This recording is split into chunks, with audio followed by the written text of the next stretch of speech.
ఓర్పు. ఇప్పుడు ఈ మూటిని మనం చూద్దాం. విశ్వాసము, ప్రేమ, నిరీక్షణ. పౌలు గారు కొరింథీ సంఘంతో చెప్పాడా? కొరింథీ సంఘంలో 13:13 ఏం చెప్పాడు? విశ్వాసము, నిరీక్షణ, ప్రేమ. ఈ మూడిట్లో శ్రేష్టమైంది ఈ నిలబడతాయి అన్నాడు.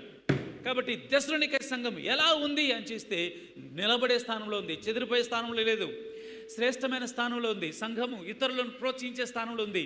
అది నిలబడటమే కాదు, అనేకులు నిలబెట్టే స్థానంలో ఉంది. అంతేకాదు ఆ సంఘ పరిచర్య ప్రభు వచ్చినప్పుడు కూడా ఆయన ఎదుర్కోవడానికి సంబంధించిన సిద్ధపాటులో ఉంది. 1 ఇయరే దాని అనుభవం, 1 ఇయరే, 1 సంవత్సరమే. కానీ ప్రభు ఇప్పుడు వచ్చినా సరే ఎత్తబడడానికి సంబంధించిన సంపూర్ణతలోకి వచ్చేసింది. ప్రిడా, సంవత్సరాల తరబడి రక్షణలోకి వచ్చి సంవత్సరాలు అవుతా ఉంది. కానీ ఆత్మీయతలో నువ్వెక్కడా? సిద్ధపాటులో నువ్వెక్కడా?